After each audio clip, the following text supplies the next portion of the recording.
Dome Keeper is my current obsession, but it's not a recent obsession. I come back to it every few months, just like my Minecraft phase, or my Terraria phase, or my Don't Starve Together phase, or have a lot of phases with games I've noticed. I get bored, it's Dome Keeper time. Long flight or a long train ride? Dome Keeper time. No Wi-Fi in the hotel? Dome Keeper time.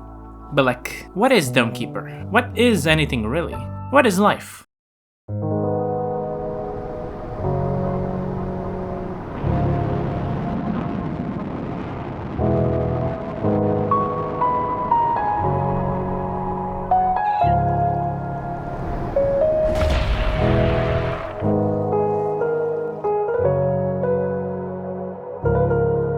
Well, if you care, continue listening to the video. And if you don't, please press the 9 key on your keyboard. Dome Keeper is a roguelite tower defense game, and is both single player and online multiplayer. You crash land onto a planet, you get a little dome, and every so often, a wave of enemies invade it. In between waves you go under the dome to mine resources, which you then deposit into the dome, to upgrade everything you got. Your weapons, your character, your fucking, I don't know, dinosaur with a drill for a nose.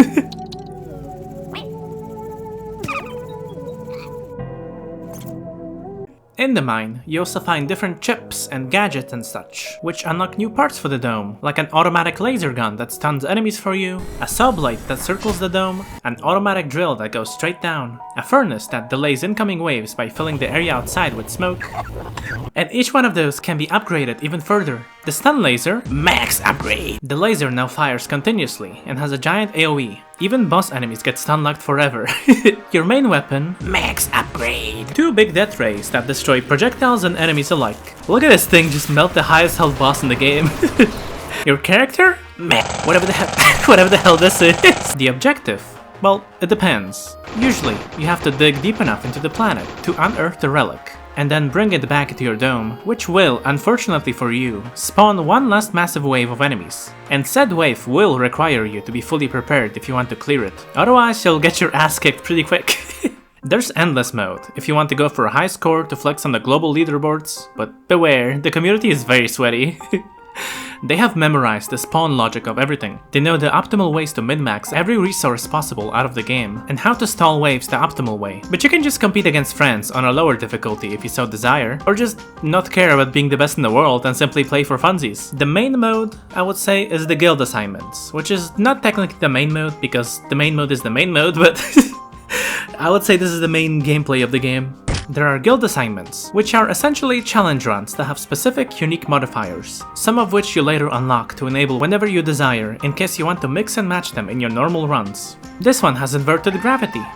Oops, you don't have a weapon in this one, you gotta find gadgets to defend the dome for you, and you gotta do it fast. Speaking of fast, in this one you have a very tight deadline to get 200 iron. In this one you have 20 waves of no enemies, or roughly 30 minutes. To prepare yourself and your dome against one massive wave. And in this one they don't even let you prepare. The massive waves come at you from the get-go. And in this one you don't even know when you're gonna be attacked. And then there's the main course, which is the multiplayer. You can do all of the before mentioned modes together with your friends. Or you can fight them instead, because you hate them.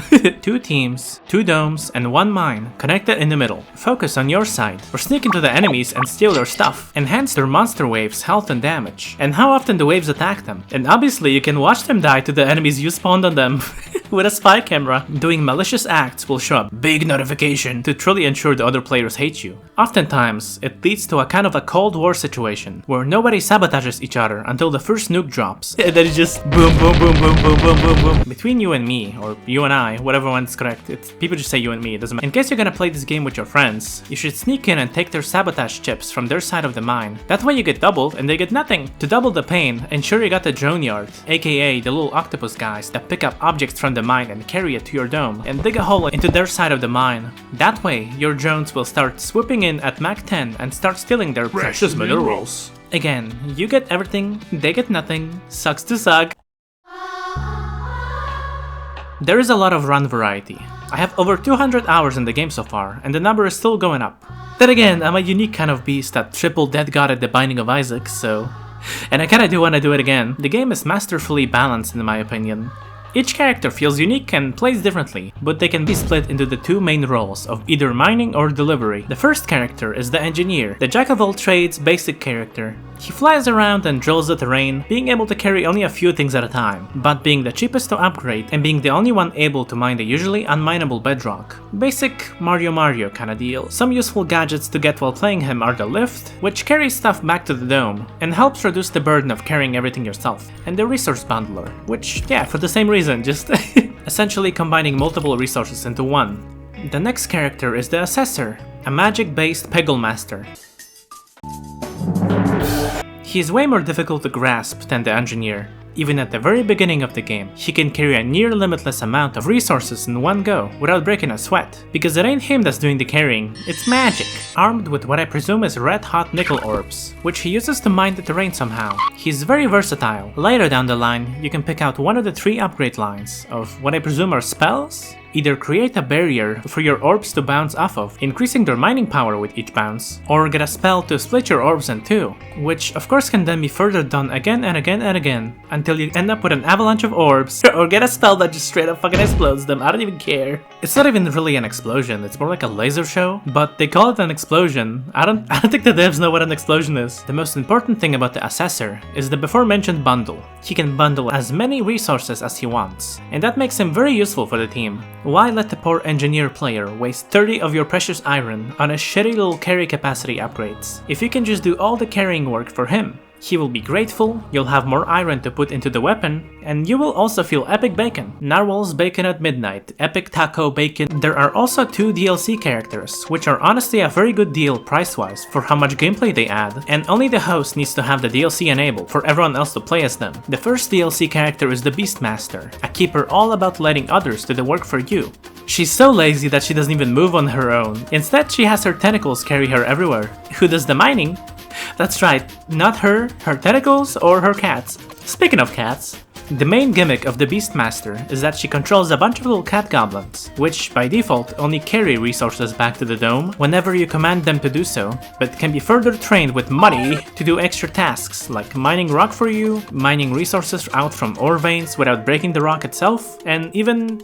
No, actually, that's all they can do, sorry. But you can feed them caffeine pills. The Beastmaster is the engineer of the DLC characters. Simple and effective. However, unlike engineer, she's actually kind of fucking fun. Her mining is more so momentum and combo based. The longer you keep the mining button pressed down, the faster you will break rock. Depending on the upgrade path you went with, you will either lose that momentum upon changing direction, oh my god, bro. or upon stopping for more than a few seconds. Or you're a coward and went with the lame-ass middle ground route. I usually go with the second option, as it's more efficient for exploring, but the first one is more fun. It always ends up making your time-lapse look something like this. The second DLC character is the Infiltrator, a ninja that explodes the terrain with explosive kunais and moves around using ninja ropes, with insane movement potential, admittedly a weak mid-game, and potentially the strongest endgame in the, well, game. By the endgame, you get an explosive shuriken every 3 seconds, which can break basically every tile on the map, no matter how tough or what layer, and you can deliver stuff from the very bottom of the map to the very top without any hassle, in like 10 seconds or so. It only depends on the map size, really. Pro tip. Go to the options, then select input, then press individual keeper settings for either mouse and keyboard or controller, depending on what you're using. Then set snap kunai carrier aim to cardinal directions to 90 degrees. That way your delivery kunai will always go straight up, and you won't have to worry about angling it just right. You can do this for the assessor as well with his bundles. Also, enable these settings here if you're playing on mouse and keyboard. It makes the game so much smoother. Trust me on this, it is so good. If I had to describe another game Dome Keeper reminds me of vibe-wise, it'll be Risk of Rain 1. Guys only play 2 games being like, I'm getting major Risk of Rain vibes from this. In fact, I can perfectly imagine this game pulling a Risk of Rain and making a 3-dimensional sequel. The vibes are the same for me. You crash land onto a planet not knowing what the hell is happening, the monsters are constantly attacking you without ever giving up, the difficulty goes up with time. There's definitely way less lore in Dome Keeper than Risk of Rain, however, but honestly I kinda like it that way. The story is very... There's not really any story actually. There's a vague idea of a keeper's guild that you're working for or a part of, implying these little fellas just kinda crash land onto planets all the time with their domes and mine stuff just to escape again. Who knows what the relic does and why they want them so bad? Who knows what is happening? Look at these giant monsters in the distance. They're so cool. Sorry, I just wanted to share that because I love the game. Domes also have variants. and there's also 4 of them, just like the other guys. Each dome comes with a unique weapon that changes the way you defend and comes with unique upgrades. We have the laser cannon that can actually become 2 laser cannons, and with a friend 4 fucking laser cannons. Because there can be 2 of you defending the dome at a time, and each one of you gets their own weapon. Look at this little dance of light and destruction.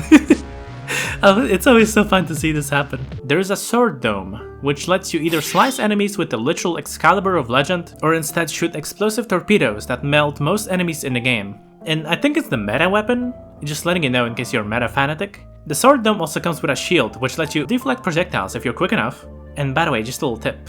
The dome still lets you defend against projectiles, even if you didn't upgrade the shield. The window to defend is very small though, which is where the precision of mouse movement comes in. The next dome is a high skill, high reward artillery cannon that requires you to multitask 2 weapons at once. One being a mortar cannon, lobbing missiles that can be upgraded to either have larger AoE for losers like me who can't aim, or higher single target damage. And by higher I mean higher, like it's... You'll see in a second. And the other weapon being an anti-air rifle for shooting airborne enemies, which can either be upgraded to fire like heavy TF2 but with double the guns, or to turn into a homing missile launcher.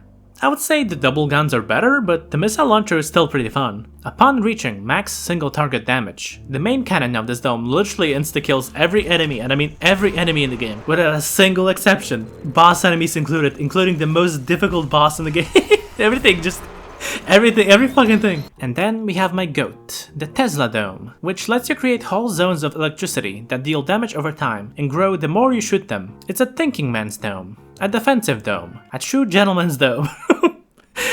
You can bring forth to life Tesla spheres around spots you think enemies will most likely come from or attack you. For example, pop a few of these little zappy balls on the side of your dome, and boom! Invading divers will get vaporized on the spot. And those are one of the most annoying enemies in the game, so it's good to just have them removed. Just fucking Isaac Eraser. There's also dome gadgets to further customize your dome before you start the run, each having multiple combat abilities to pick from. And then there's modding support, so you can have even more domes and more keepers, and map sizes that stretch forever because you can mod them to be the size of Manhattan. I've been playing this game so much that I've gotten my friends to play it, and they in turn have gotten their friends to play it. The only other game I've had this happen with before was Risk of Rain 2, and we both know that's a fucking masterpiece. I forgot to mention a very impressive feat of the developers. Multiplayer was added later on, when the game was already programmed to be single player. That's not an easy thing to do. Most devs refuse to add multiplayer later on if their game is already single player, and tell you to use Steam Remote Play instead, or to wait for a sequel, cause it needs to be built from the ground up. It's very difficult to just slap it on. It's not that easy. It's not like, oh, make game, add multiplayer, true. Make game good, true. But not Dome Keeper. I'd say it was very much worth the development time, because the single addition of multiplayer added so much replayability to an already replayable game that it's insane. Play it and spread the word. I want this game to get bigger. It deserves it. Such a sleeper hit, for real. And now, it's time for the yearbook, which is a monthly tier for YouTube members, who get a little drawing made by me, and it gets added to the yearbook with a quote of their choosing. First we have Viewbot. Scratch Bag. Your purchase of 500 domes has been declined. Please try again. Then we have Sophus. Sophus loves his softcore brand TM Lollipop so much that he has brought it with him to show the class.